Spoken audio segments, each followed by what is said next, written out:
Imagine for a moment that tonight is not an ordinary night, but a night that descends with a weight heavier than the sky pressing down upon the earth. Picture the cobblestone streets, cold and deserted, illuminated only by the flickering torches in the distance. Flames that seem reluctant to die, yet unwilling to burn brightly. In the midst of that stillness, the church bell tolls, its voice long and hoarse, echoing through the city like a warning that never carries kindness. For some, that sound is a call to prayer, a signal that the day has ended and the body must rest. But for many other souls, the bell is a reminder of a looming threat. For the curfew has begun, and every step outside one's home now carries danger that cannot be redeemed. Like a cold stream of wind, the rule seeps through the cracks of doors, penetrates wooden windows, and touches the soul of every inhabitant of the city. The night beneath the iron law is not a time to walk, not a time to sing, but a time to vanish, to remain still. To hold one's breath as if life itself were being forced to stop moving. No one truly knows why the rule was made so severe. Some believe the rulers enforced the curfew to keep order, to prevent crime, and to shield the people from threats outside. Yet behind all these reasons lies a darker mist of questions, for not everyone caught defying the curfew ever returns home. Some vanish without a trace, like dust carried away by the wind, leaving behind families who wait endlessly without certainty. It is within this atmosphere that you are invited to be calm, to sit, to slowly close your eyes, to allow imagination to shape a world that once existed, a world no longer within reach, yet still felt in every detail. Like the passage into sleep, this narration is not meant to frighten, but to embrace curiosity gently, like someone who awaits the dawn without wishing to drive away the night. So breathe slowly, listen to the beat of your heart. Imagine the medieval city hidden beneath the iron law. And let this story guide you on a journey without ever taking a single step. Imagine your body lying quietly, your breath rising and falling slowly like waves touching the shore without sound, while your mind begins to wander toward unfamiliar directions. Every word that appears before you is not a command, but an invitation to enter a calmer state. Outside imagination, the curfew may only be a rule written on a city notice board or shouted by guards walking with torches in their hands. Yet in this narration, we shall allow it to become more than just a rule. We shall see how the curfew turns into a shadow that blankets the streets, presses against the windows of houses, and clings to the clothes of the townspeople. There is no need to hurry here, for this is not a story that seeks to be finished quickly. Let every detail appear like drops of water falling from a roof, slow, consistent, yet continually soaking the ground. We shall allow the mind to follow faint traces, to wander along the cobblestone paths, to peek behind tightly closed wooden doors, and to feel the fear that is never spoken, yet always present in the air. Listen to this flat rhythm, for it is the rhythm that ensures the story does not break into a threat, but remains a whisper of reassurance.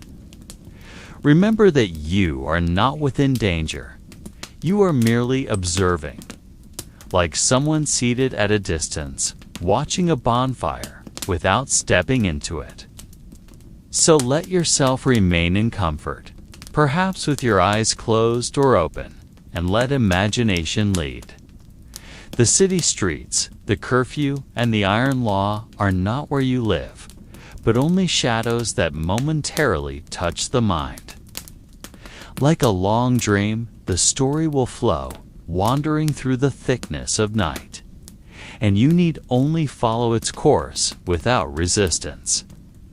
Let us step back into the Middle Ages, into a city rarely recorded in grand chronicles. Yet its name echoes through folklore passed from mouth to mouth.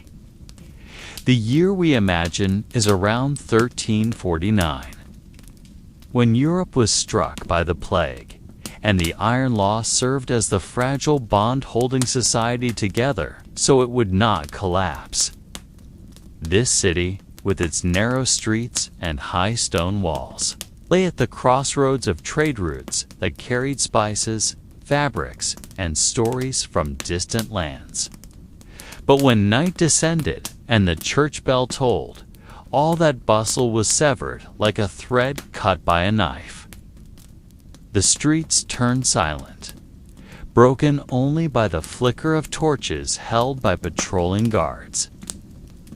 People closed their shutters tightly, lowered wooden bars across their doors, and lit small candles in the corners of their homes, as though light itself had to be hidden from outside. There lingered a belief woven into daily life that those who defied curfew would not only be seized by guards, but might also face something darker than human law. No one truly knew whether it was merely inherited fear or if other shadows did walk among the city's alleys. We can only imagine it, observe from a distance, and allow these small details to slip quietly into our thoughts. The city bore a name that has slowly faded from maps, yet in the memories of the elderly and in the stories still told. It was remembered as a place where night possessed its own law. The cobbled streets that by day were filled with merchants shouting their wares, horses dragging heavy carts, and children darting between crowds, suddenly transformed into deserted corridors once the night bell rang thrice. Only the clinking of iron chains from patrolling guards and the echo of their footsteps against narrow walls disturbed the stillness. No household dared light a flame too brightly, for light could draw unwanted attention. Even animals seemed to know the rule. Dogs barked once and fell silent. Cats slipped behind doors, and owls gliding overhead remained as mute witnesses. Those who ever ventured out past the curfew left only vague stories behind. Some claimed they heard screams carried from afar, swallowed quickly by silence. Others swore they saw shapes moving between the wooden pillars of the empty market, though no human stood there. The iron law forbade questions, for anyone who challenged it was seen as defying the order of the city. And so the townspeople learned to accept that night was not a time to wander, but a time to vanish into their homes, bolt the doors, and hope the morning would arrive without incident. No one truly knew when the curfew law was first imposed. Some old manuscripts suggested that at the beginning it was merely a simple rule, meant to keep order in a city that was beginning to grow crowded. Yet as time passed, the rule transformed into a tool of control, gradually steeped in threats, punishments, and whispered fear. People began to realize that curfew was not merely a restriction, but a doorway to the loss of freedom. Behind the wooden doors of modest homes, families gathered under the dim light of candles, careful not to speak too loudly. Children were taught from a young age that the night was dangerous, and that questions about footsteps outside the window must be ignored. Occasionally, the sound of hooves would pass, and everyone would hold their breath, dreading that it might stop in front of their house. The guards were known not only to enforce the law, but also to terrify the people. Many stories circulated about those who vanished without explanation after being caught walking the streets during forbidden hours. Some returned, their bodies marked with wounds, their eyes empty, and their lips unwilling to speak. Others never returned at all, their names only whispered quietly, as if uttering them aloud might summon misfortune. From time to time, the townsfolk wondered in their hearts whether the law had been made for their safety, or to uphold a power that could not be seen. Yet such questions always remained lodged in their throats, for in that city, the night was not merely a span of time, but a prison without walls that confined every soul. When the sun set and shadows began to stretch across the narrow alleys, life in the city slowly changed.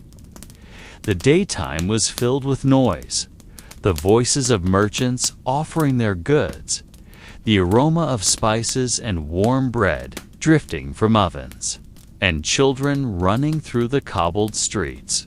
Yet as evening approached, all those sounds vanished, as if swept away by the cold air descending from the stone towers. The townsfolk hurried home, fastening their wooden doors with iron bars and lighting small torches inside as their only source of illumination. No one wanted to be seen outside after the curfew bell tolled. The market, bustling during the day, would stand empty, leaving behind ragged cloths still hanging, abandoned wooden barrels, and the faint, lingering scent of salted meat. A few stray cats prowled in search of scraps, but even they moved cautiously, as if understanding that the city's night was not a safe time. From behind their windows, people peered out carefully, trying to glimpse if any figure passed, but they quickly shut the thin curtains if they heard the heavy tread of footsteps. For the townsfolk, curfew was not merely a rule, but also a reminder that they lived under a tangible fear, a fear that seeped even into the smallest of habits. No lullabies were heard at night, only breaths held in restraint, only the dread that if their voices were too loud, someone outside might knock upon the door and demand an explanation. Inside a small house whose walls were built of rough stone and roofed with dry straw, a family sat in silence. The fire in the hearth burned faintly, enough to give warmth, but not bright enough to be seen from outside. The father sat on an old wooden chair, his hands trembling as he held a clay cup filled with cold water. The mother sat beside him, sewing a tear in their clothing by the dim light, her eyes occasionally drawn toward the door, as though expecting something terrible to arrive at any moment. Their children, two small boys, lay upon a thin layer of straw on the floor, their eyes wide open, though their bodies were weary. They dared not fall asleep too soon, for the sound of the bell that had just tolled still echoed in their ears. Outside, the sound of heavy footsteps could be faintly heard, sometimes accompanied by the metallic clink of a sword or spear carried by the night guards. Each time those sounds drew nearer, the entire family held their breath. Even the young children knew they must remain silent, as if there were no life within the house at all. On the wall, the shadow of the hearth fire moved slowly, creating strange shapes as though unseen creatures waited in the darkness. Nights such as this always felt long. There was nothing to be done but wait for morning, wait for the sunlight to chase away the fear. Yet mourning was often not the answer, for word of those who had disappeared during the night would soon spread. Everyone knew, yet no one dared to ask, as if the act of questioning alone was enough to draw unwanted attention. And in that small house, beneath the dim glow, calm was nothing more than a fragile mask that could shatter at any moment. Outside those tightly shut houses, the cobblestone streets seemed like dead veins stretching across the darkness. Each time the moon was hidden by clouds, the darkness grew so thick that it felt as though the world had truly ceased to exist. Yet what never ceased was the sound of footsteps belonging to the night guards as they made their rounds. They wore armor that creaked with every movement, iron helmets covering their faces so that only their eyes gleamed when the torchlight swept across the shadows. Every second they spent on the street felt like a harsh reminder that the law knew no mercy. No one dared to resist, for everyone knew that whoever was caught violating the curfew would never return the same.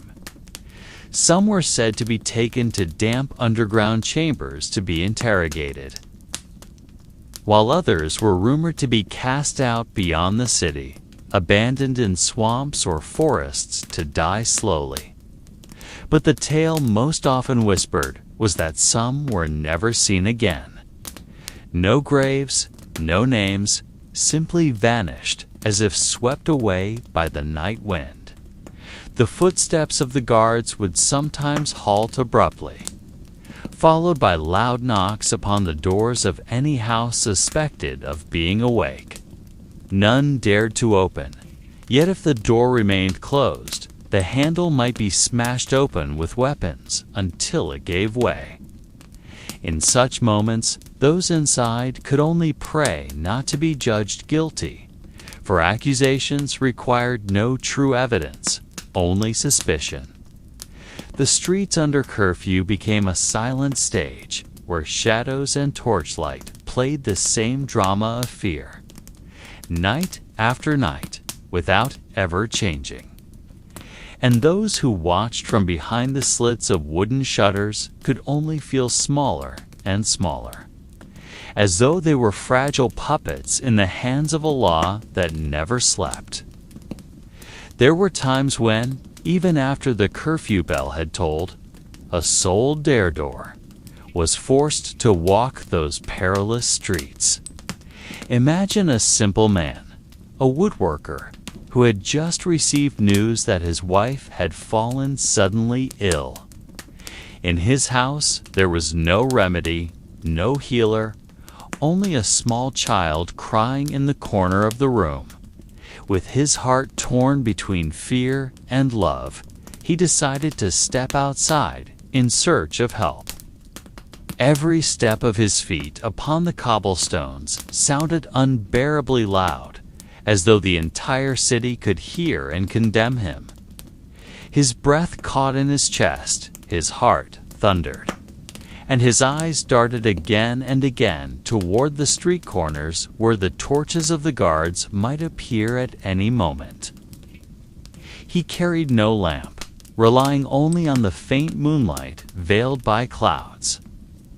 Each time the cold wind swept dust across the street, his cloak stirred, and he froze instantly, listening for the sound of other approaching steps. In his mind, time slowed, each second becoming a sharp blade suspended above his head. He knew that if he were caught, the excuse of sickness or a child in need would never be enough. The law of the night knew no mercy, and he would be branded a violator, perhaps vanished forever with no one daring to seek him. Yet he swallowed that fear, for there was a life at home waiting. Carefully, he crept along the walls of the houses, pressing his body into the shadows, like a mouse struggling to slip past the gaze of a snake. In the distance came the metallic rhythm of the guard's footsteps, a sound that drew cold sweat down his temple. He held his breath, shut his eyes, and waited for them to pass. When the sound faded, he moved again, faster this time, yet still without noise. That night was not mere darkness for him, but a trial that revealed how fragile a man could be when faced with a law without a heart. And amidst his fearful steps, he realized that perhaps there had been many others like him, who once ventured out for the same reason, and not all had managed to return. As the man pressed onward, his fear mingled with a faint sense of bewilderment. For behind the silence of a city imprisoned by curfew, he began to hear other sounds, faint like whispers. From within a narrow alley came muffled murmurs, as though many people were speaking in hushed tones, footsteps rushing and the clinking of coins colliding. He froze in shock, for the city's rules were strict, and no soul was meant to roam at such an hour. Yet as he crept closer, pressing himself against the damp stone wall, saw a dim flicker of torchlight seeping through the cracks of a wooden structure that looked abandoned. His heartbeat quickened, fear and curiosity clashing within his chest. Through the cracks, he glimpsed the shadows of people, some sitting cross-legged on the ground, others standing with gestures that betrayed the act of trading. When he peered longer, his eyes caught sight of the goods being exchanged. They were not mere stale bread or ragged cloth, but objects far darker. Small bottles filled with black liquid said to cure sickness, chunks of meat whose origin was uncertain, animal or human garments stripped from the dead. Still stained with blood, the people trading appeared gaunt, their faces pale, their eyes dark with hunger.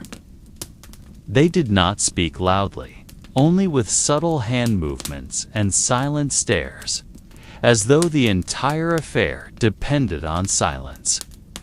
The woodworker trembled, realizing that behind the facade of curfew, another life persisted, one darker than the suffering daylight itself. This black market pulsed within the darkness, defying the law, yet serving as the last breath of survival for those with no other choice. He wanted to flee at once, yet his feet felt anchored, for what he saw unveiled a hidden layer of the city that had long been concealed. He realized then that the curfew was not merely a rule to preserve order, but a veil to shroud a more terrifying truth that humans would sell anything to survive, even if it meant trading away dignity and life. He stood for a long time before the old building, his body pressed against the cold stone wall, struggling to steady his shallow breaths. The muffled commotion inside sounded like a ghostly chant, not fully clear, yet sharp enough to pierce deep curiosity. At times he heard the clash of metal, perhaps swords being traded in secrecy, or perhaps chains displayed as proof of some dark authority within the market. The woodworker wiped his face with a cold hand, trying to convince himself that what he saw was but an illusion conjured by fear. Yet the more he resisted, the more undeniable it became. He realized he was faced with a difficult choice. If he lingered, sooner or later, someone inside would notice his presence, and there was no guarantee they would let him leave unharmed. But if he chose to walk away, he might lose the chance to grasp the city's deepest secret behind the suffocating curfew. His body trembled, not only from the biting cold of night, but from the weight of uncertainty pressing upon him. He thought of his sick family, his wife's pale face, his child's cough echoing through the darkness of their home. The healer he sought might already be asleep, or perhaps powerless to help. Yet here, in this shadowed place, there was a chance whether for medicine, or for knowledge of what truly hid behind the iron veil of the city's law. He closed his eyes for a moment, listening to the rapid rhythm of his own heart, then opened them with a gaze both resolute and uncertain. He stepped forward, just slightly, enough to draw nearer to the wooden door's crack. Peering in once more, this time closer, the stench struck him instantly. The reek of rotting meat mingled with the smoke of torches and the sweat of desperate bodies. It turned his stomach, yet he endured it, for behind it lay something greater than disgust. The world within was one that ran parallel to the sanctioned order, a world never written into the curfew's decrees, a world seen only by those willing to risk the darkness. He drew a deep breath and told himself that every choice bore consequence, and that tonight might decide whether he returned home as an ordinary man, slipped further into the merciless shadows of the city. The small step he had taken felt like crossing a deep chasm, and now his body stood close enough to touch the time-worn wooden door. His fingers brushed against its surface, rough with age, as if it carried the stories of decades past. Tales never told in words, but carved in silence.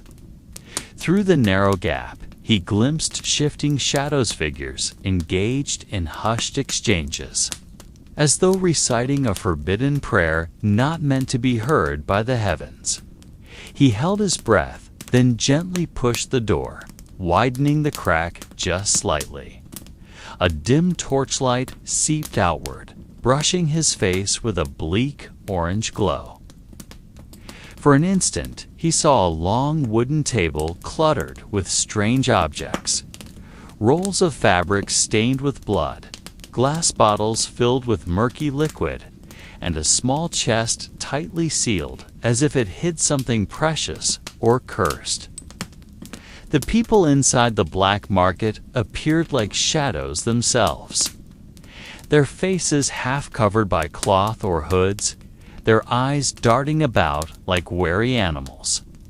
There was no laughter, no idle chatter, only whispers and stares heavy with suspicion. The woodworker lingered at the threshold, caught between two worlds, one outside, governed by fear and the illusion of order, and one within, chaotic yet honest in its darkness. His heart pounded wildly, yet his feet moved forward almost without his will, carrying him a few steps into the chamber. No one turned to look at him, as though his presence had already been anticipated, part of the expected scenery. But he knew. Beneath every hood and cloth, eyes had already marked him. He walked slowly among the tables, gazing closer at the wares laid upon them.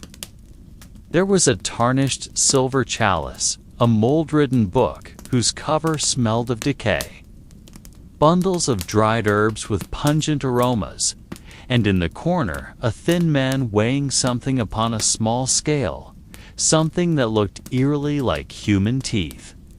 His body trembled again, but he resisted the urge to turn back.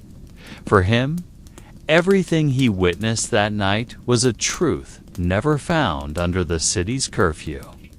Here in this market, he felt that official law was but a fragile shadow, while real life pulsed in the darkness. Among goods traded not with coin, but with despair. The whispers that had once been faint now grew sharper in his ears, though still hushed and fragmented, as if every word had to be placed with care, never meant for a stranger's hearing. He stood by a wooden table fashioned from old planks, cracked and trembling at the slightest touch, and upon it lay rolls of drab cloth concealing something beneath. Two men in black robes leaned over the table, their voices like prayers spoken without warmth, laced with cold intonations. He strained to listen, and bit by bit the fragments of their speech assembled into sentences he could understand. They spoke of lists of names, of people who had vanished after curfew, of bodies that never returned home. There was talk of price to not, the price of goods, but the price of heads. As though the missing had been turned into commodities for bargaining. His chest grew heavy, the air he breathed thick with an ashen weight.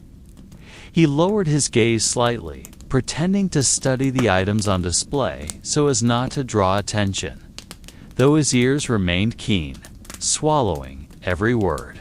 A deeper voice muttered that the city guards themselves were not ignorant of this market, that some even walked here in disguise not to stop it, but to ensure the flow of trade.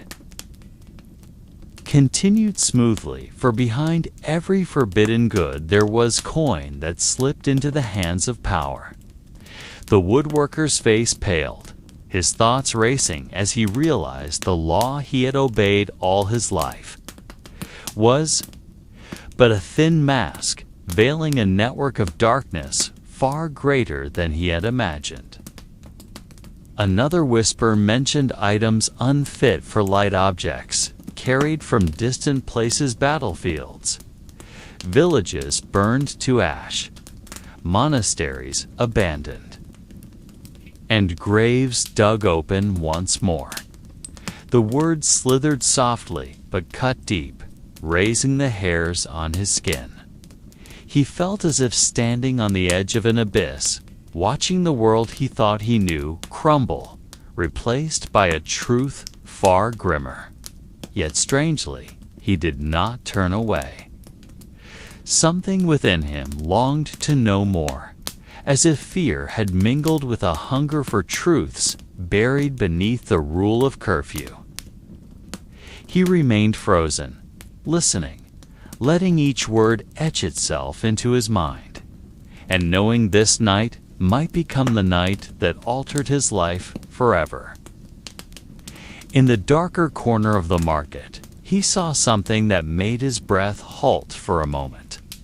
Not piles of cloth, not baskets of spice, not even the jars he was used to seeing in the daylight markets. Upon a long wooden table, human bodies lay stiff.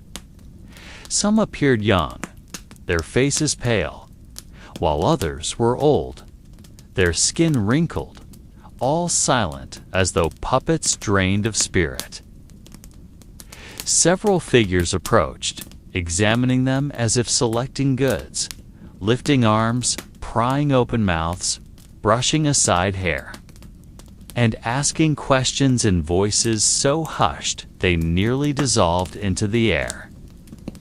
The merchant beside the table answered in a flat tone, speaking numbers he could not comprehend, perhaps gold, perhaps silver, or perhaps some other trade.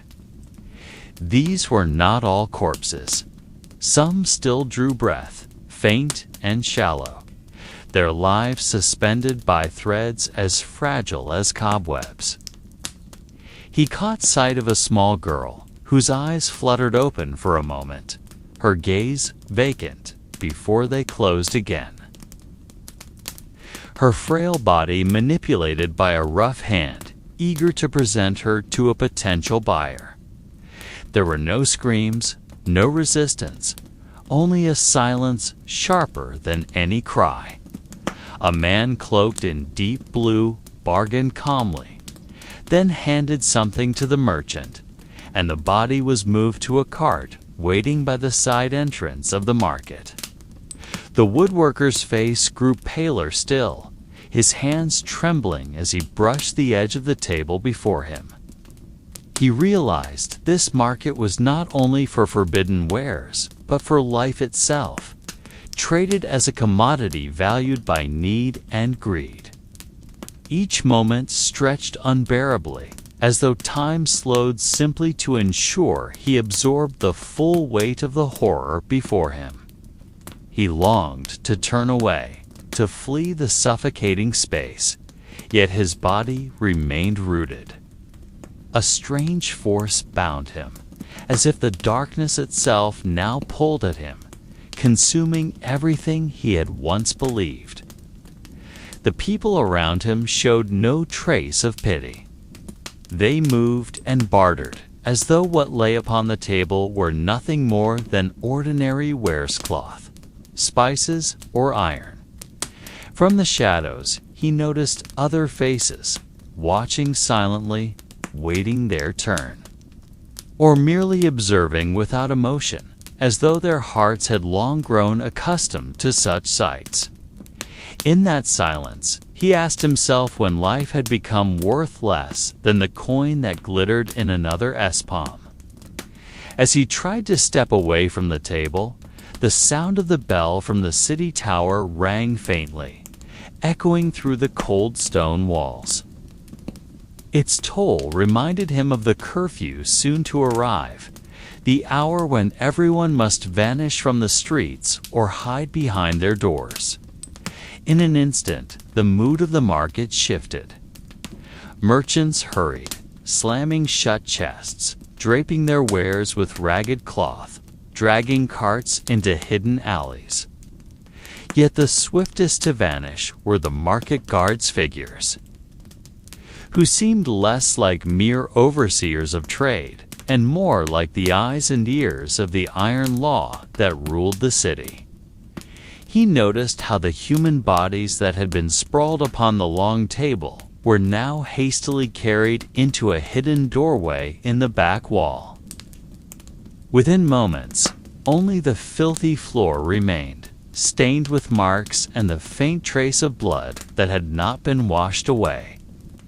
Silence crept back, heavier than before, for all who had gathered knew that once the bell rang louder, the streets would belong to no one but armed soldiers who patrolled with the law in their hands. The woodworker felt his chest tighten. He realized that this black market never truly defied the law, but rather hid beneath the protection of those who enforced it. There was an unspoken agreement that the curfew itself was nothing more than a veil concealing another kind of trade, where lives and freedoms were currency. He caught a glimpse of a guard in an iron helmet, standing in the doorway as if to ensure nothing was left behind. The guard's eyes carried no anger, no pity, only a stillness as cold as a gravestone that cares not who lies beneath it. When the bell tolled once more, the market dissolved as though swallowed by the dark. Only he remained, standing stiff, his feet heavy as though the stones themselves had ensnared him. Inwardly, he wondered if his presence in that place had been marked by unseen eyes, and whether he would manage to leave before the city gates locked shut. At last, he forced his legs to move, stepping away from the now abandoned alley of the market. The night air struck his face with a sharper chill than before, as though the city itself held its breath behind its tall walls. The cobbled streets lay empty, lit only here and there by the faint glow of torches fastened to the walls of old buildings. The flames flickered in the wind, casting long shadows that danced across the stones as if unseen creatures moved behind them. The bell still tolled, heavier now, and its echo struck against his chest, reminding him that time was running out. He walked slowly, head bowed, trying to appear like an ordinary townsman who had lingered too long, though his heart pounded too loudly. Each step stretched the silence of the city so deep that the sound of his soles felt like a shout he could not hide. He saw doors shut tight, windows sealed with wood and cloth. No candlelight, no voices of life, only mute walls that seemed to watch him. Now and then came the scrape of sound, perhaps a rat scurrying through the drains or someone slamming a door in haste. In the distance, he saw a troop of armed soldiers marching in line, their torches casting light across the narrow road.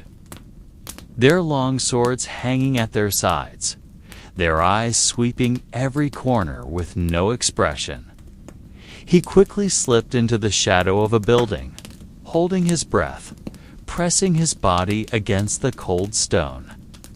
Time slowed as the heavy footsteps approached, then passed by without noticing him.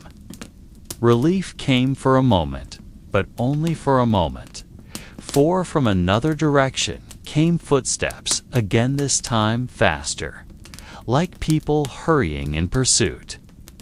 He did not know whether they sought him or whether their path merely crossed his own.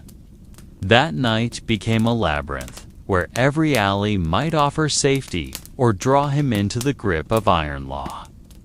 He kept walking, trying to merge with the silence.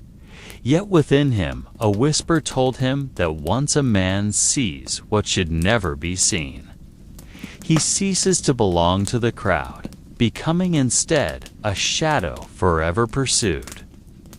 His steps carried him deeper into the city that had now turned into a stage of silence.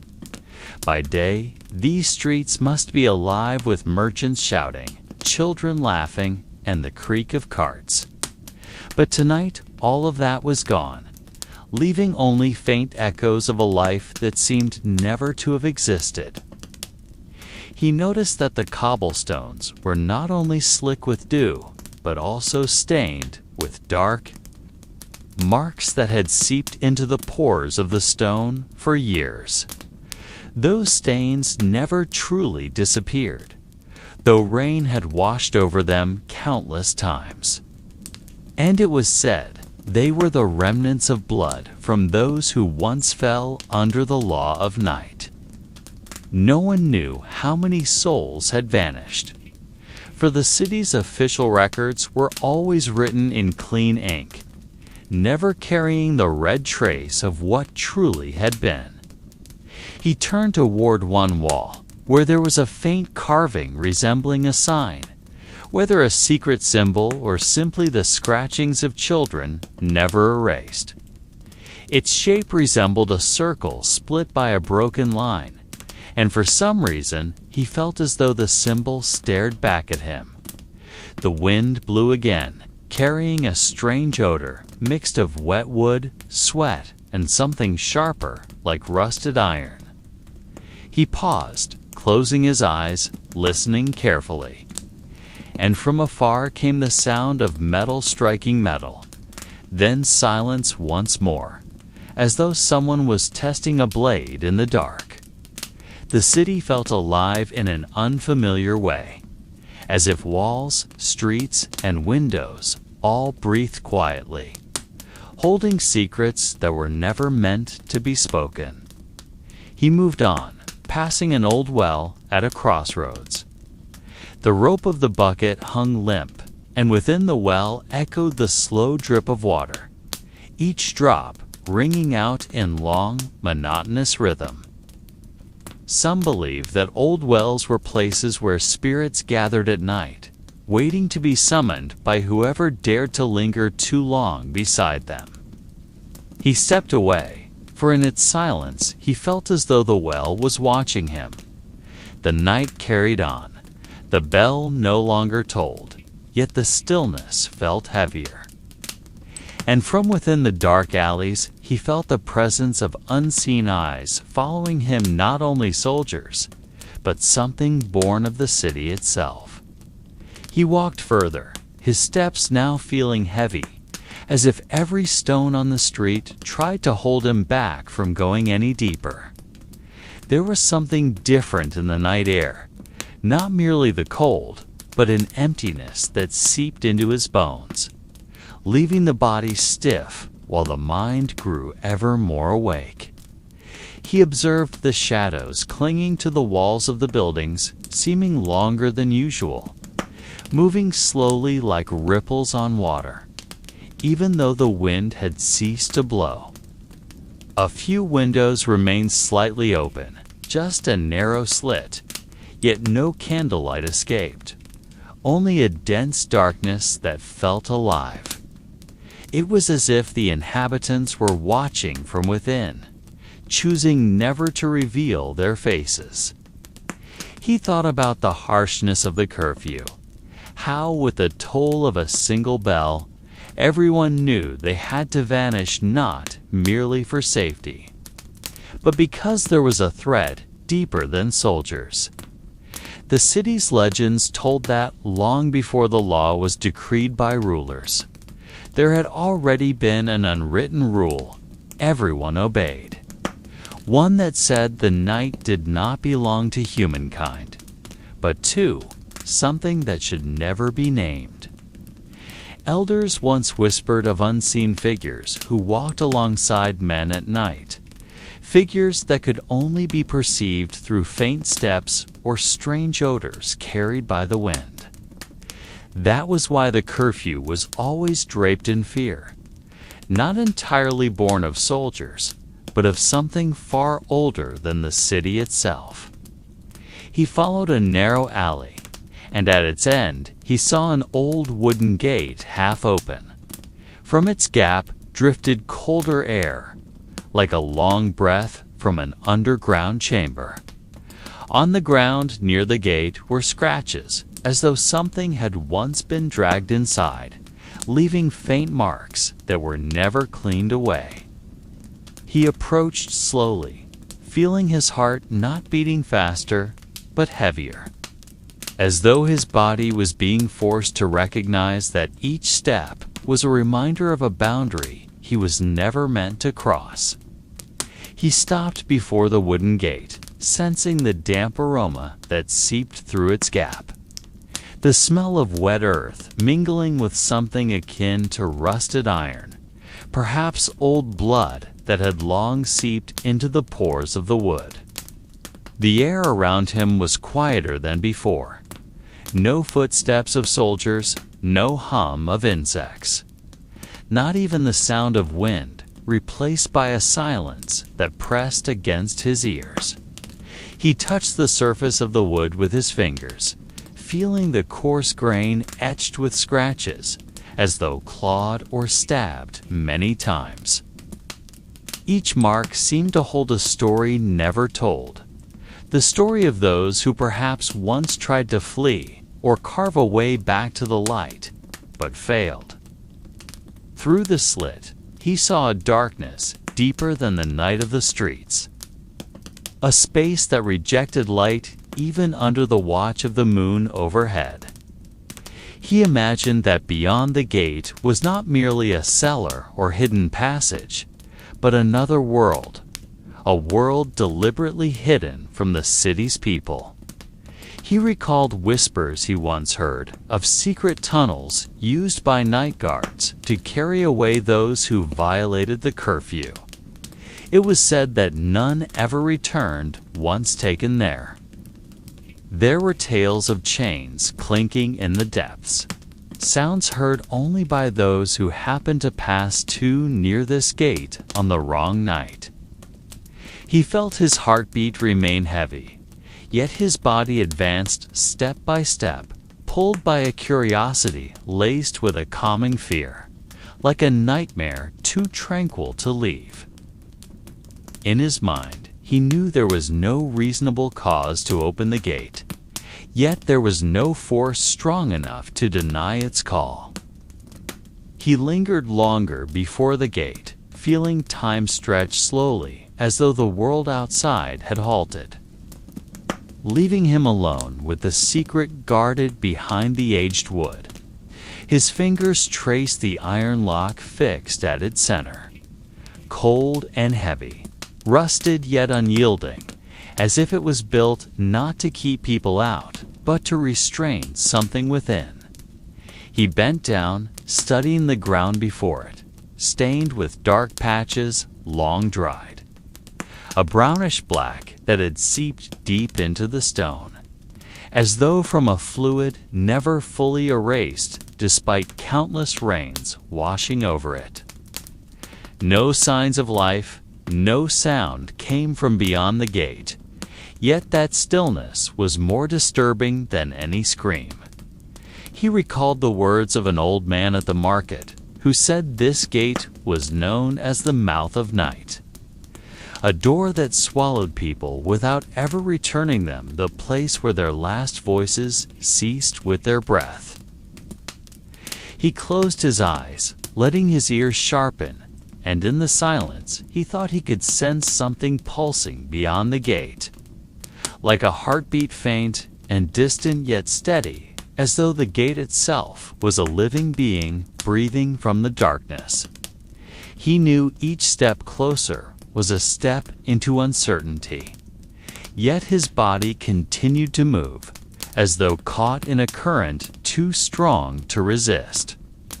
The night wind swept past, carrying a chill that pierced his skin, and he realized that beyond the pressing fear, there was also an odd pull. A call he could not explain, making him wonder if he was seeking an answer or merely walking toward a quiet end. His hand gripped the iron key more firmly, feeling the chill clinging to his skin, as though the metal held the remnants of nights from centuries past. A cold knot born of weather alone, but of something deeper, something embedded within the iron itself. He tried to tug it slightly, yet the key would not move, as though it resisted the touch of foreign hands. He drew a slow breath, the damp air filling his lungs, laced with the scent of wet earth and the faint metallic temps that seemed to seep from the cracks of the gate.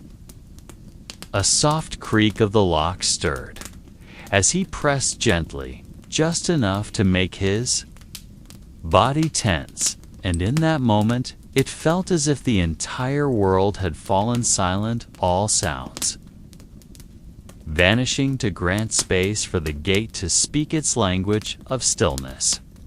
His eyes followed faint carvings etched into the wood, markings almost erased by time, forming small, overlapping circles resembling symbols spoken of in old tales as the signs of invocation. None could confirm their meaning, yet his heart grew heavier, as if those symbols still carried a purpose deliberately left alive. He imagined the hands that once carved them, perhaps with unspoken intent, perhaps with a conviction that this gate was not merely a barrier, but a threshold between the world of the living and another realm that did not wish to be seen. Amidst that tension, he thought he heard a faint whisper, so soft it was nearly a breath of air brushing his ear. And though he knew no one stood there, he felt his name was being spoken from behind the silent, ancient wood. He leaned closer, pressing his ear gently against the cold wood, and at once his body sensed a faint vibration rising from within. A trembling so subtle it could barely be heard, yet enough to quicken the beat of his heart. The muffled sound returned, not in words clear enough to grasp, but in a sequence of low tones resembling an unfinished chant, a prayer murmured without end. Closing his eyes for a moment, he let his senses sink into a deeper darkness, and in that darkness he felt as though he stood within a vast, unseen chamber, filled with breaths that came and went without form. The scent of aged timber mingled with dampness, reinforcing the sense that the place had swallowed too many secrets never meant to be released.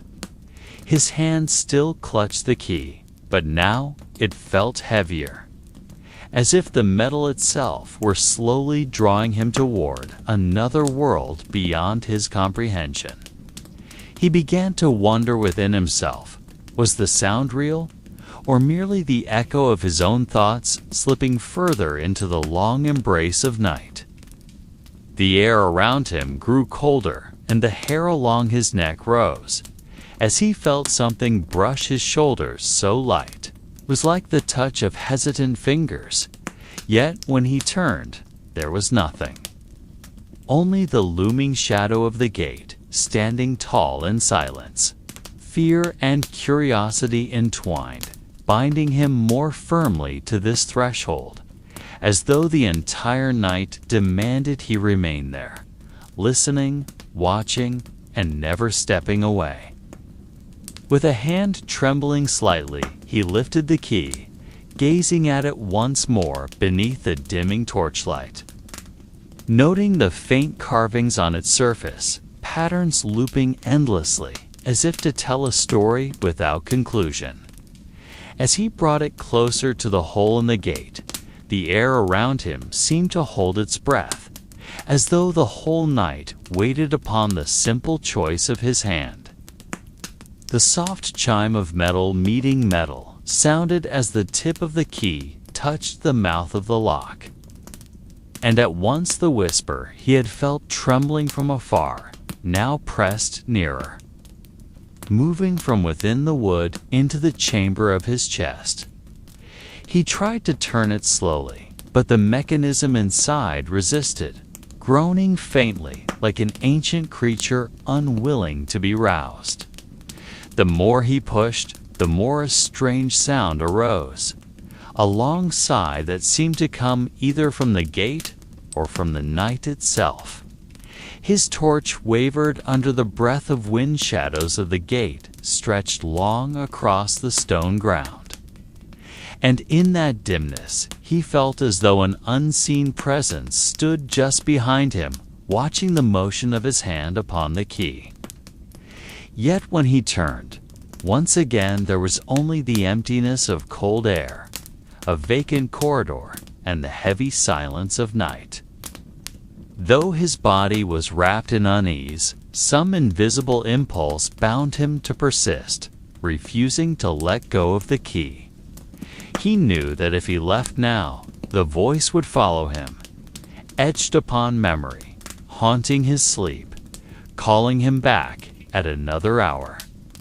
And so, with a breath long and held, he pressed once more, a little harder, and this time a faint click broke through, nearly lost within the wind's sigh, yet clear enough for him to know that something inside had stirred, something untouched for countless years. That faint click still echoed in his ears, though so soft, and he felt his heartbeat leap out of rhythm with the passing of time. The gate did not swing wide at once, but trembled slightly, as though weighing whether he was worthy to cross a threshold kept for centuries. From the thin crack between wood and iron came a breath of air, colder than the night air outside, air that felt older, denser, as though it bore the remnants of those who had once been trapped within. The scent that followed was strange, a mingling of rusted iron, damp cloth, and something subtler, like incense burned too long, leaving a trace that clung to the air. He swallowed, placed his palm upon the cold wood, and pushed gently. The long groan of hinges rose like the moan of a forgotten creature, echoing down the corridor until it seemed even the stone walls bore witness. As the gap widened, the darkness beyond appeared to have a texture of its own, not mere absence of light, but a living gloom, shifting slowly like a thick mist that lingered in shadow. His torch quivered, its glow unable to pierce further, casting light only upon the rough stone floor at the first edge of the passage. He stood at the threshold, feeling every fiber of his being resist the step ahead, yet the whisper that had followed him from the beginning grew clearer, sounding like broken fragments of speech and unfinished. Call like a prayer once left hanging in the air, waiting for someone to answer. In that silence, he understood that once he crossed, he might never return as the same. For this door was not merely wood and iron, but a boundary dividing the known world from something older than memory itself. His first step into the corridor sounded far heavier than he had imagined, as though each stone drew something from the ground, trying to keep him from going further. The stones laid upon the floor were cold and faintly damp, leaving marks upon his soles, reminding him that this place had rarely been touched by light or warmth of life. The walls on either side rose narrow and high, covered with moss that crept like green veins upon the aged body of stone. In places, water dripped slowly from cracks, making a constant rhythm like the ticking of a clock that never ceased. The torch in his hand lit faint carvings upon the walls, their shapes eroded by centuries, yet still bearing strange figures, faces without eyes, hands stretched out, and symbols beyond his understanding. He paused, running his fingers upon one carving, feeling the roughness of its surface, wondering who had once etched it here, and what message they had sought to leave behind. With each step further, the corridor seemed more like the beating heart of some vast creature, pulsing slowly with whispers and echoes that never truly stilled. At times, he heard sounds like fabric dragging across stone, yet when he turned, there was nothing but shadows quivering in the torchlight. A new odor drifted in now, sharper, like bone burnt or flesh long decayed, yet wrapped so faintly in the air that its source could not be known. His body trembled, not only from fear, but from the awareness that this passage seemed to hold all the remnants of suffering endured by hundreds whose names were never recorded in history. At one point, he lowered his gaze and found a small carving upon the stone floor, a form resembling an hourglass, and beside it, a dark stain that might have been blood or nothing more than hardened moss. The silence clung on, as though each breath he exhaled was too loud, and he knew that the deeper he went, the more blurred the boundary became between himself and those who had once been here. The corridor widened at last, opening into a chamber that seemed like the belly of the earth long forgotten. Its ceiling arched high, held by great stone ribs marked with cracks, as though they might collapse at any moment upon whoever stood beneath. The air here was thicker, heavy with the scent of wet soil, the ash of long-dead fires, and something like dried blood clinging to stone. The torch in his hand cast light upon the walls, revealing the shadows of objects scattered about, as if this place had once served a purpose never written in any record. A stone table stood at the center, its surface scored with marks of knives or sharp iron, and around it were rusted chains still fixed to bolts in the floor. He approached, touched one chain, felt its piercing cold, then withdrew his hand swiftly, as though the iron still carried the residue of a body once bound to it. In another corner, lay a heap of skulls neatly arranged, not as refuse, but as though part of ritual or a deliberate message left behind. Some bore small holes in the forehead, as if once marked by someone, perhaps to identify or perhaps as a final act of scorn. His steps echoed slowly, the sound bouncing back from the distant walls, until it seemed no longer his own, but footsteps of another trailing close behind. At times, a chill breeze passed, though no opening could be seen. And with it came faint whispers, like broken prayers or cries caught between clenched teeth.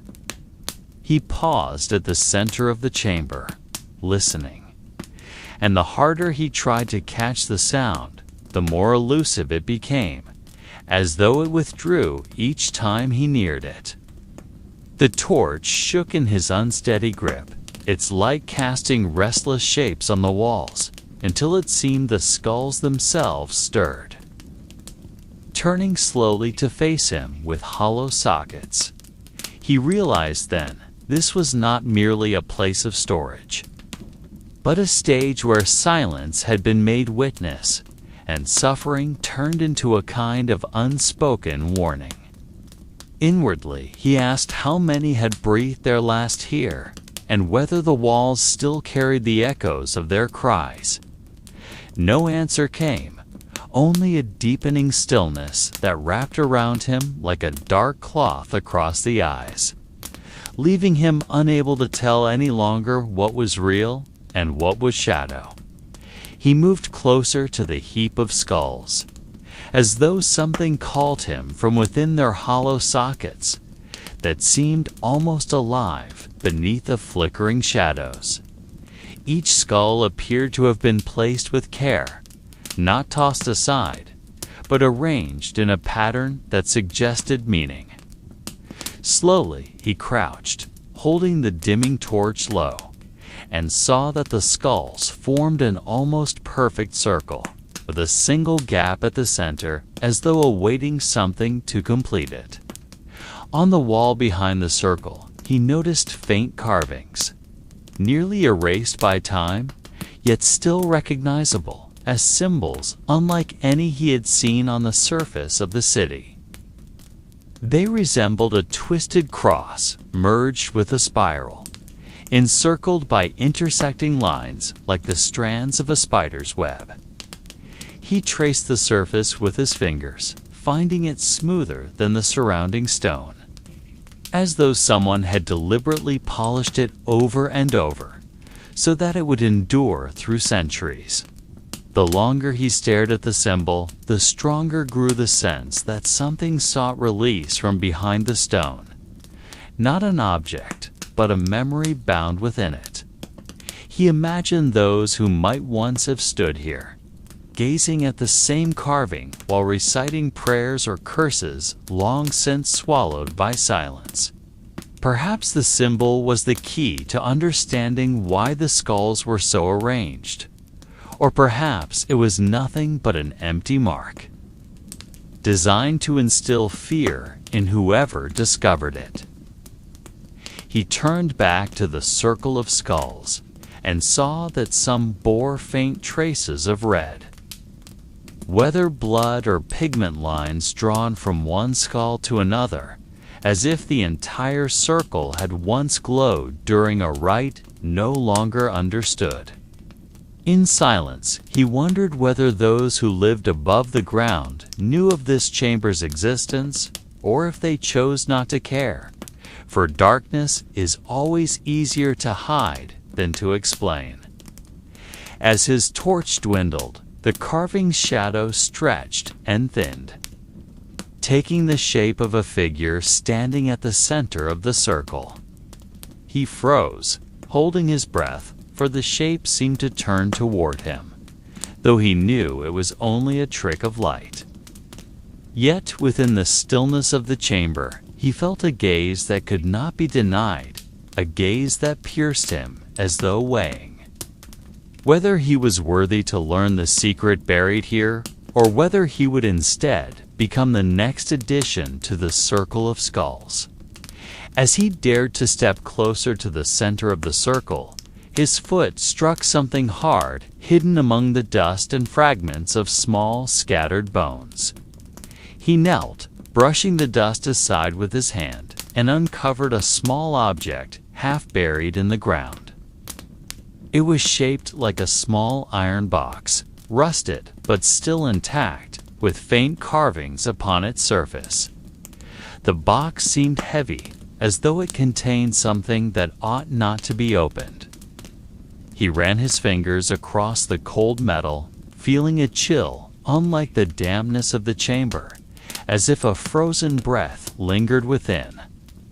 The box bore no obvious lock, only a shallow groove on its front that suggested the remains of a wax seal, now long gone.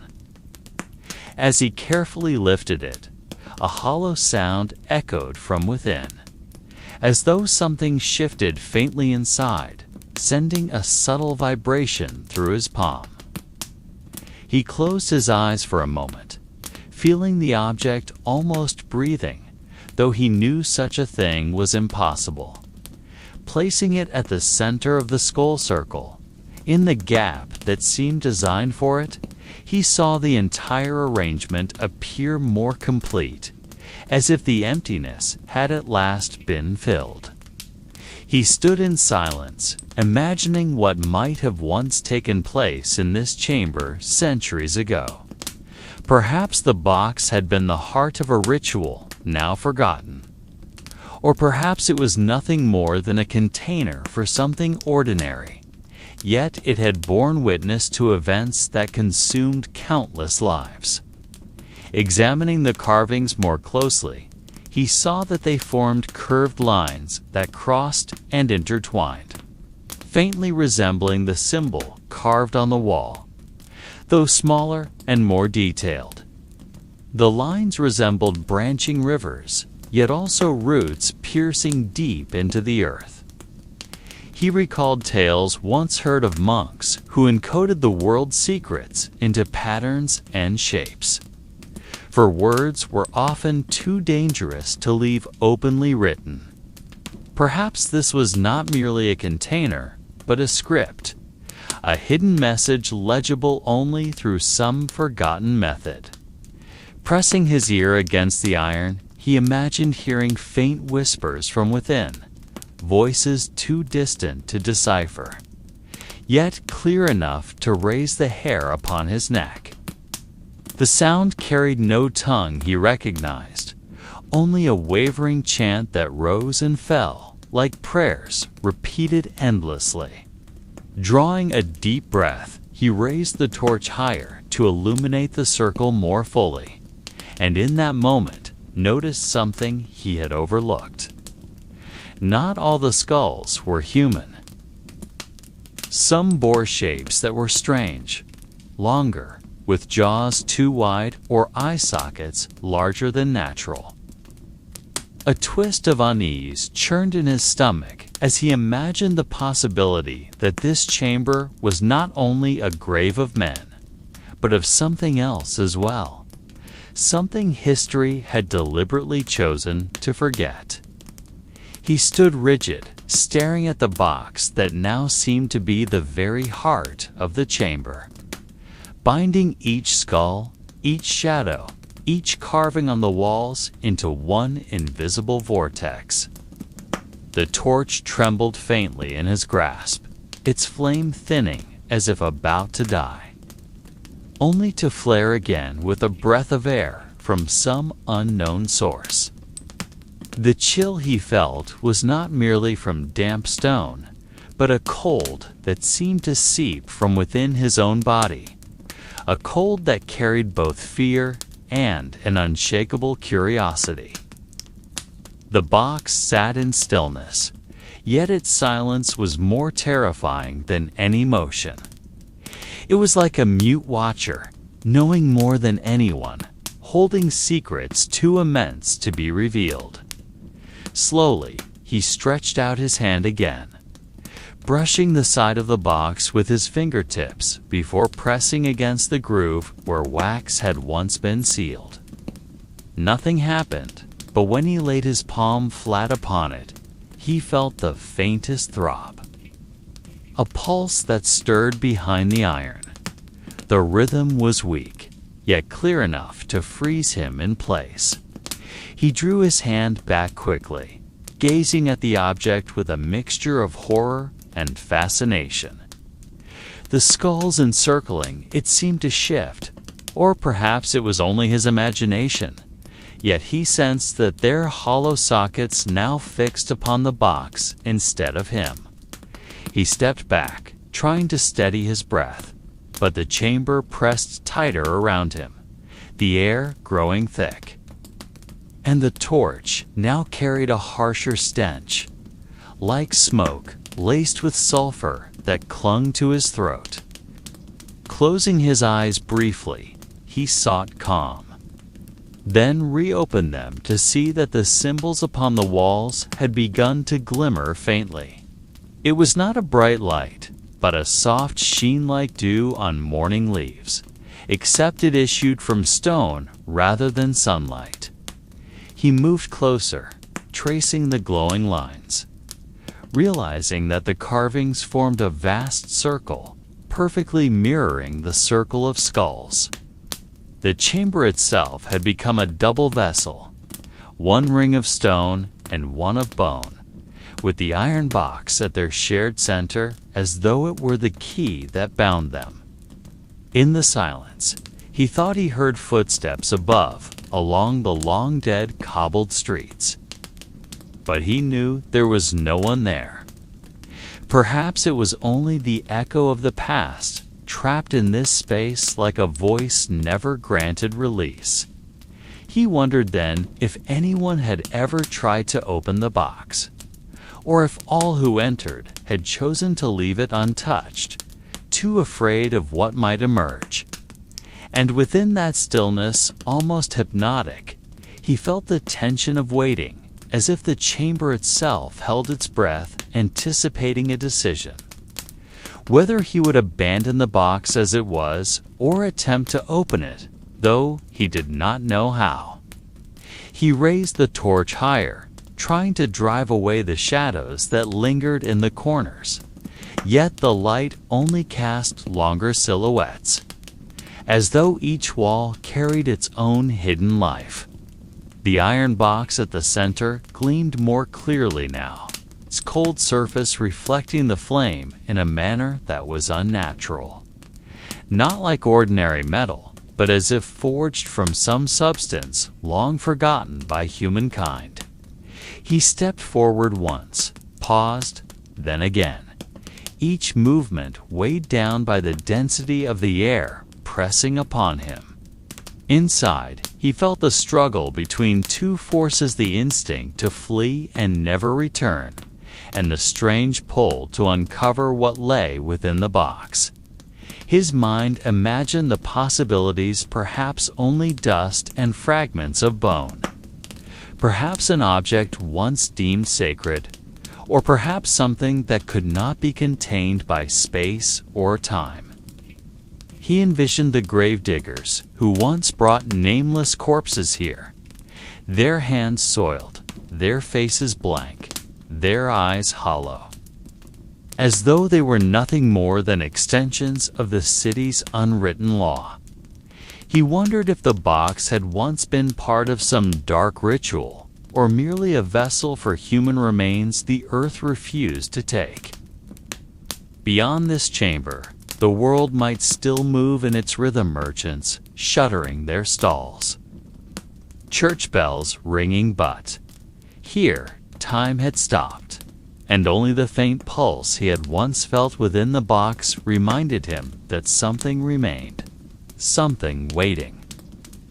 He looked upward to the stone arching above and saw dark stains that might have been left by the smoke of countless torches lit before his own.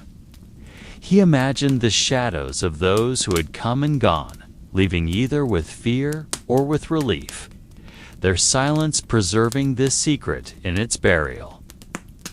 It struck him then that he was merely one among many witnesses, not the first and not the last. Slowly, he placed the torch upon the ground, letting its dim glow persist, and sat beside the circle of skulls. Their empty gaze seemed closer now, yet quieter. There was no sound, no movement, only him and the box, and the lingering sense that whatever choice he made could never be right or wrong, but would only open a path toward something else. As he sat in stillness beside the circle of skulls, the air in the chamber grew heavier, as though every breath carried a scent not of this present world. There was the smell of damp earth mingled with old iron, and woven within it was something like incense, though no flame burned except his torch. He closed his eyes for a moment, letting his senses drink in every layer of silence.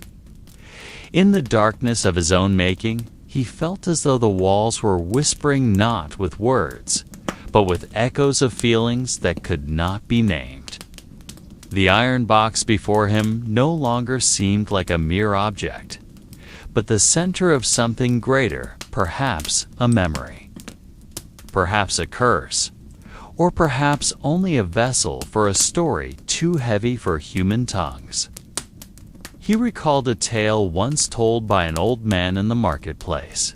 It claimed that curfews were not merely to preserve order, but to confine something within.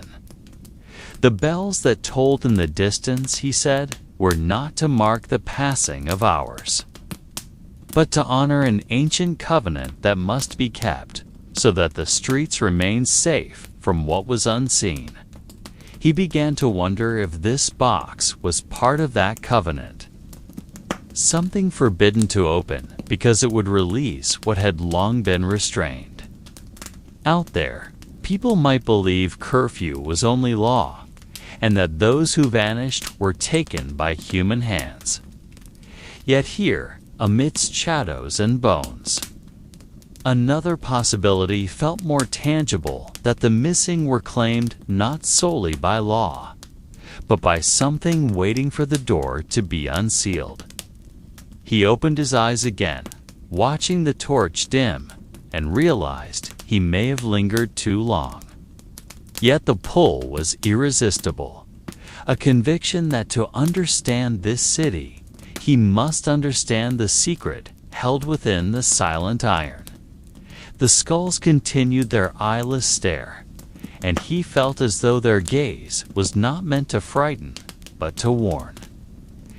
Beyond that stone chamber, the city still slumbered beneath the silence of curfew, yet within his mind, time seemed to flow with a different rhythm.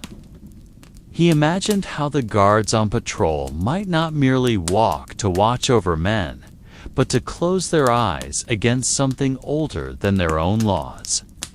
The sound of iron boots striking cobblestones in the distance seemed to mark that the line between the seen and the unseen was guarded with vigilance. He recalled the narrow alley he had passed earlier, its chill piercing even without the wind. Every corner of this city carried the impression that its walls were older than its dwellers, and perhaps had witnessed more secrets than any human could ever know. In that silence, he began to wonder if there was a link between the blood once spilled on the streets and the iron box lying before him. Blood that vanished without explanation, stains that never truly washed away though rains had fallen for years. A faint conviction grew within him that this box was not merely a container, but a key. Not a key to open a doorway into another realm, but a key to remembrance, a key to hold back something kept sealed beneath the layers of the darkened city. The skulls around him remained in their circle, and the longer he stared, the more he sensed that the arrangement was no accident. It was as if they had been placed deliberately, forming a kind of fence or seal, guarding so that something within would not escape. He tried to imagine the voices that might once have echoed here centuries ago, cries, prayers, or chants whose meaning had long been forgotten. All of it was now only shadow, yet it was the shadow that deepened the night. The torch, nearly extinguished, flickered once more. And in that brief light, he thought he saw a movement behind him, though when he turned, no one was there. He lowered his gaze back to the iron box, and for the first time, felt the chilling certainty that perhaps he was no longer alone.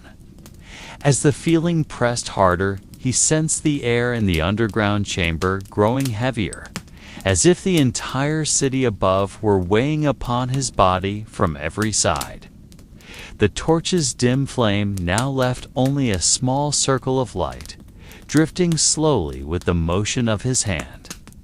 In that faint glow, the iron box appeared darker still, as if it rejected every ray of light that tried to touch its surface. He leaned closer, and from a certain angle, he saw faint markings upon the box's wall, not merely rust, but something resembling carvings. The carvings were indistinct, only shadows of repeating patterns, like broken circular lines scattered across the sides. He tried to trace them with his fingers, yet the surface was cold. A cold unlike the dampness of the chamber, but like a stone lifted from a riverbed never touched by the sun. The skulls around him seemed to gaze, their hollow eyes fixed upon the box, as though confirming that they were all witnesses to something that had taken place here. In his mind arose a vague image of a group of figures carrying this box, setting it down in the center of the circle and surrounding it with prayers unspoken. Yet those prayers did not sound like words of comfort, but like a flat, chilling chant, more a binding than a plea. His skin prickled as he imagined the chant filling the chamber, echoing against the stone walls, ceasing only when something had been confined. He began to sense that this city might not have been built solely to shield men from the outside world, but to conceal something that had long dwelt beneath it. The night stretched on, and he began to hear faint sounds above, like a rumble of uneven footsteps. Perhaps it was illusion, or perhaps echoes of a past refusing to fade. He closed his eyes for a moment, surrendering himself to the full darkness, and within that darkness, faces without names appeared, gazing silently upon him. He opened his eyes again, and the iron box remained, cold, heavy, and laden with secrets. He began to realize that the iron box was not merely an abandoned object, but rather the very core of the entire hidden tale behind the city. Every crack in the walls, every line of dripping water from the ceiling, seemed directed toward the point where the box rested. He bent lower, tracing the faint carvings upon its metallic surface. And slowly the shapes grew clearer within his imagination. The broken circular patterns appeared as if they were meant never to be completed, for if they were joined, some danger beyond comprehension might awaken. He felt a different kind of fear, not the fear of dying, but of something greater than death itself. The skulls around the chamber now seemed like loyal spectators, voiceless faces whose mere presence testified to a truth they had once witnessed. He imagined the gravediggers carrying lifeless bodies, piling them one upon another until this chamber was filled with rotting flesh. Yet amid all of it, the box remained untouched. as if the corpses themselves had been laid to guard it, to shield it from the eyes of the world. The torchlight swayed, casting long shadows on the walls. And those shadows made the faint carvings appear to move, pulsing slowly, breathing with a rhythm no lifeless object should possess. He drew a deep breath, convincing himself it was nothing but tricks of the light and the weariness of his mind. Yet the weight in his chest did not ease. It only pressed harder. There was a faint whisper, whether from the skulls or from his own mind, he could not tell, saying that time here moved differently. That the night in this underground chamber never truly ended, but was trapped within a circle like the carvings upon the iron box. He closed his eyes again, hoping that upon opening them, all would return to calm. Yet what he found was the same sight, the cold box, the faint carvings, and a silence that felt more alive than himself. The underground chamber felt tighter now, as though the air within was not enough to sustain his breath. Each inhalation carried the scent of old iron mingled with damp earth and the lingering trace of dried blood. The iron box before him seemed heavier, not in its physical mass, but in the unseen weight it bore. He began to wonder whether it had ever been opened, or whether it was never meant to be touched. The wavering torchlight made it resemble the chest of some great beast, rising and falling, as if this lifeless thing possessed a heart. He stepped backward, but halted when his foot struck something solid. Looking down, among the scattered bones, lay a rusted bracelet, still intact, as though its owner had vanished, leaving behind this final sign. He picked it up, and at once his skin felt chilled, as if touched by a hand from the past. The bracelet was too small for a soldier, perhaps belonging to a child or a young woman. That thought summoned darker visions of how these bodies were brought here, how their final screams were never heard above ground, because these walls swallowed everything. In silence, he felt the box was not the only secret. There was something larger, an unseen network linking every object, every bone, every mark that remained. As if the city itself was a labyrinth, not built to protect people, but to confine something older, darker, and more patient than time. He clenched the bracelet tightly, then placed it back upon the bone where he had found it. A faint sense of guilt lingered, as though the object did not wish to be disturbed. His torch flickered again, this time the flame lowering, nearly extinguished, and in the dimming light, carvings on the box grew clearer, as if glowing from within rather than reflecting from without. He closed his eyes, yet the patterns remained etched within his eyelids, as though they had already seeped into his mind. In the silent corridor, he heard a sound not from his own footsteps, but a faint echo, like a breath being held or a sigh from the centuries-old stone walls. The sound was unclear, sometimes resembling a deep inhalation, sometimes like whispers too soft to be understood. He pressed himself against the wall, trying to calm the heartbeat that pounded too loudly in his own ears. His torch was now nearly extinguished, leaving only an orange ember struggling against the chill air of the underground. Shadows along the walls stretched, sharpened, then vanished, creating the illusion that the corridor had no end but expanded endlessly into darkness. He looked back toward the iron box he had left behind, and though the distance was not far, the box now seemed larger, as if it had moved closer. He shivered, not only from the cold, but from the feeling that the lifeless object was watching him in a way that defied explanation. His hand lifted, almost touching the engraved surface again, but he withdrew, realizing that each touch might add to the weight already pressing in his head. The rusted bracelet he had returned was no longer in its place.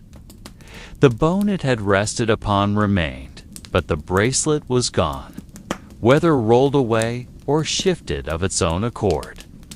He scanned the darkness and faintly saw a glimmer of metal at the far end of the corridor. But the glimmer moved, pulsing like a living light. The atmosphere thickened. The air grew damper, and he began to think that this corridor was not merely a passage, but the belly of some vast being, swallowing anyone bold enough to venture too deep. The sound returned again, clearer now, like breath flowing through a narrow opening, rhythmic, long, calm, yet oppressive. He no longer knew if he still stood within the same world, or if he had already stepped into a space built to contain something that should never awaken. He stepped forward slowly, as though each step could decide whether he would return or be trapped forever within that corridor. The faint breathing sound now seemed to have turned into a rhythm, accompanying his steps, as if the corridor itself possessed a pulse that echoed with his heartbeat. Every few steps, he paused, trying to determine his direction.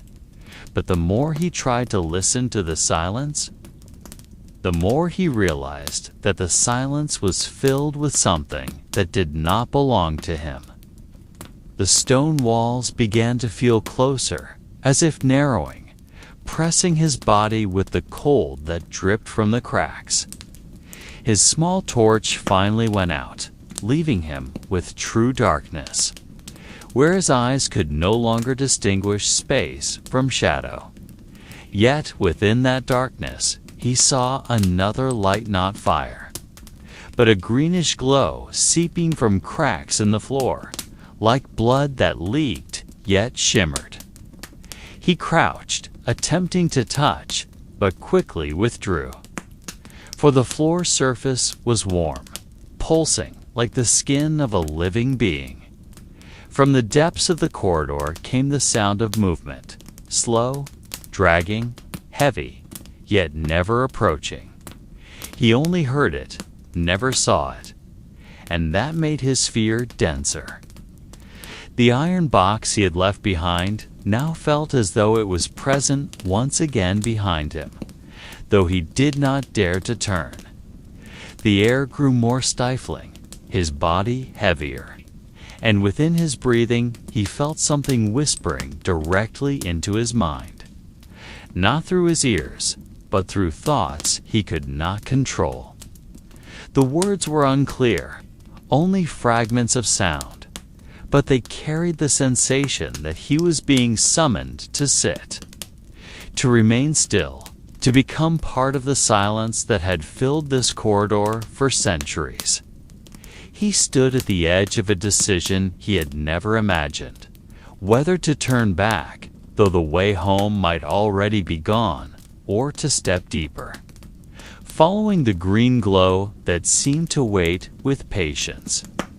That night ended without an answer, leaving only a faint impression like a dream half remembered upon waking.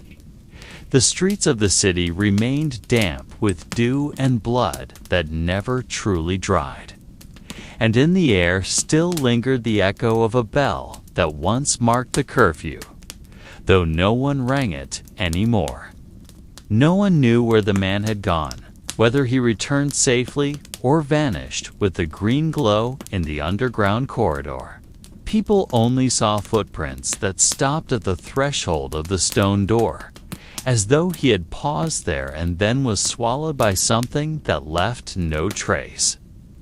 Since that night, the story of the corridor beneath the city, became part of whispers told only in the late hours when the fire in the hearth began to fade and the night. Wind crept through the cracks of wooden windows. Children heard it with half-closed eyes. Adults nodded slowly as if understanding something. And the elders merely bowed in silence, letting the tale flow without resolution. The curfew itself lived on in memory, no longer as a rule, but as a shadow clinging to time, like a stain that could not be erased by new generations. The city continued to move. The market still stood. The church bells still rang. Yet there was always an empty space in the hearts of those who remembered that not every sound of the night truly vanished. Within that silence, the mystery kept breathing, not demanding answers, only waiting for those brave enough to listen. And like a bedtime tale told with a soft voice, this story ended not with certainty, but with a quietness that allowed imagination to travel further than reality. Just like the city forever shrouded in the shadow of curfew, we too finally close our eyes, letting the darkness carry us into dreams where questions no longer need answers.